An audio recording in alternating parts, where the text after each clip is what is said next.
The judge cuts him off mid-sentence. I watched the video. You told him to do it. In seconds, his entire defense falls apart inside the courtroom. All right, so I am not going to allow you to withdraw your plea.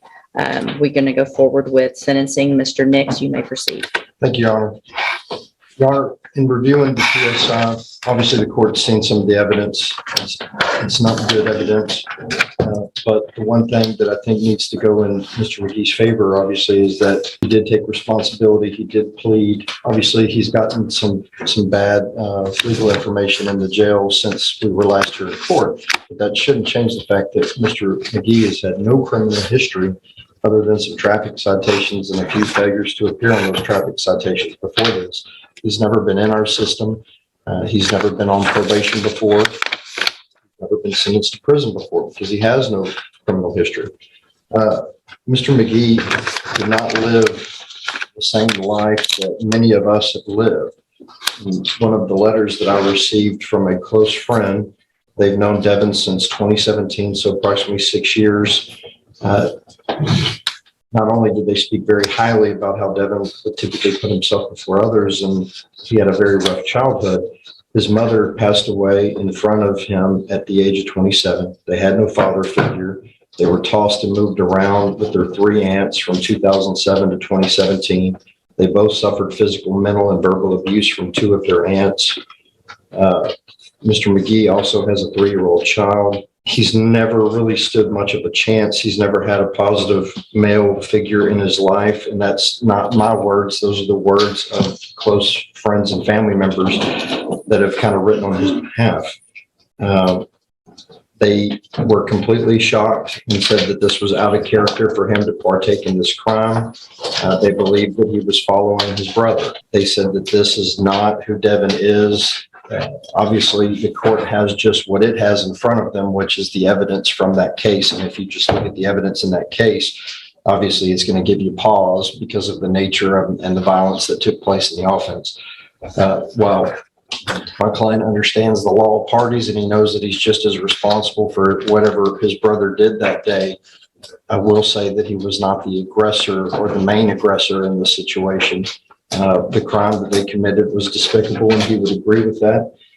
He thought that he was going over there to retrieve stolen property. He did not know that his brother was going to start shooting. And in visiting with Mr. McGee, I believe he was also a little afraid and didn't know what to do in the situation once it started going further and beyond what he thought it was going to be. Further, Mr. McGee has told me that he has found religion. He has one of his write-ups has been because they did not warn the jailer when they were going to pray. So that was one of the write-ups that he had. He also had a jumper malfunction with his buttons. But he says that his newfound religion has given him discipline and peace in his life. He has a son now. He apparently did not know about that. I believe he became aware of that while he was incarcerated. The child is 3 years old. And he would like to have some sort of a life with a son. I would suggest that he get 10 years deferred adjudication probation, and if he messes up even 1 iota, he's got the full range to deal with.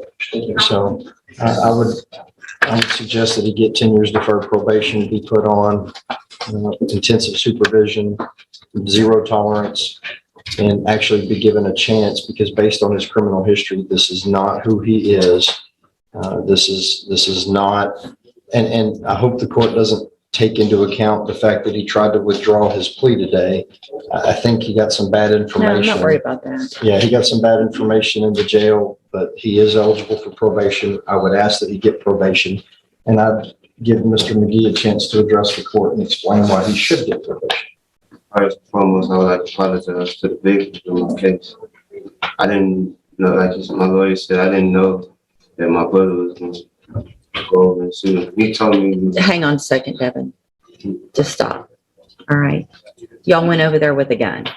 Hang on. I've watched the video, and you were the one who egged your brother on the entire time. I'm not even sure that your brother would have done what he did had you not been there, just in his face. Do it, do it, do it. I've seen it. Hang on. I understand what you're I've saying. seen it. There's probably nothing you can say right now that's going to help anything, because all you're doing is trying to not take responsibility instead of taking responsibility. Ms. Malfino. Thank you, Judge. You just took the words right out of my mouth. Sorry. We were having no criminal history. We saw him go from 0 to 100 in a matter of 2 hours. On behalf of the Jones family, we appreciate the court taking the time when we addressed Tevin's case to carefully consider all of that evidence. This is a unique situation where I don't even feel like I need to argue the PSI. You have everything in front of you. I know you recall it. I know you remember it. I know you know the violence there, and he was responsible for those actions. He needs to be held responsible. I appreciate Mr. Nick's argument. I respect him immensely as a professional. He's just doing his job. The words probation are just absolutely ludicrous for this case.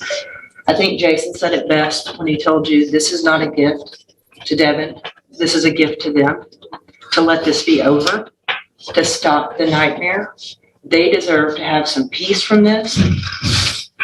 Your brother's gone for the rest of his life.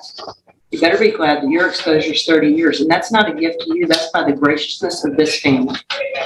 Judge, on their behalf, I would respectfully ask 30 years with them for finding the devil. Can I present the 2 letters? So, I mean, I appreciate Mr. Nick's argument. I appreciate these letters. The problem with these letters is I don't know.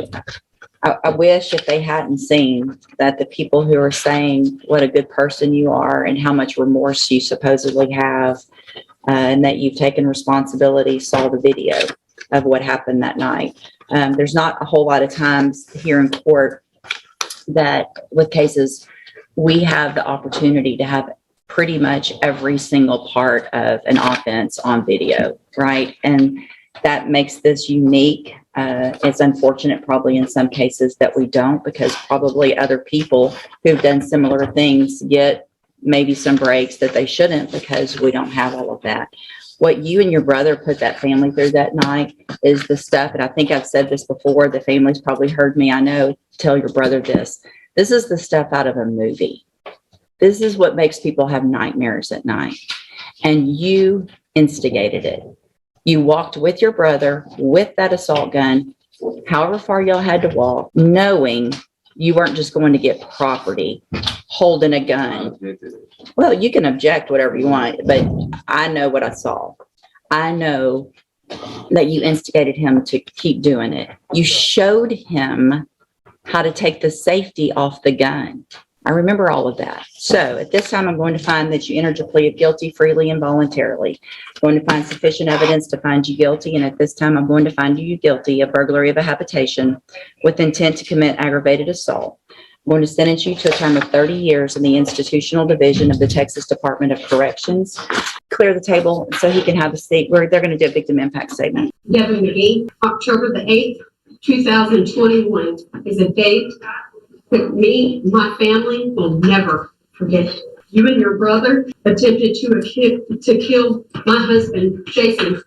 You and your brother tried to kill our innocent little dog as you entered our house. Prior to entering the home, the same very home that Jason and I built for our family, that we raised our family in, raised our children in, and it also became the home of our grandson.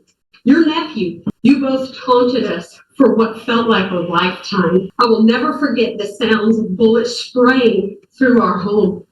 I will never forget the visual of seeing my love, my soulmate, my husband, the father of my children, the grandfather of my grandchildren, slumped down in a bathtub filled with blood, glass shattered everywhere. The sight of spent casings and shattered glass, spent casings that kept being discovered long after the crime was committed. You two had one goal in mind that night, and you both know that is correct. The goal that you both had was to kill every one of us in the home that night. And I'm here to tell you, look at me. I'm here to tell you failed. You are worthless. We have a very small fraction of our many supporters that are here today to see justice through. That we're here to see justice through. on your brother as well. Our lives are forever changed. They'll never be the same. But one thing that we can take pride in and knowing and going forward in is that justice is served. Justice is never fully served to the victims, as this is something that we have to go forward with ourselves and deal with on our own behalf. There's nothing that no one can fix. What followed was brutal. 30 years in prison after a night of pure terror caught on camera. But the victim's final words changed everything. Subscribe for more courtroom moments.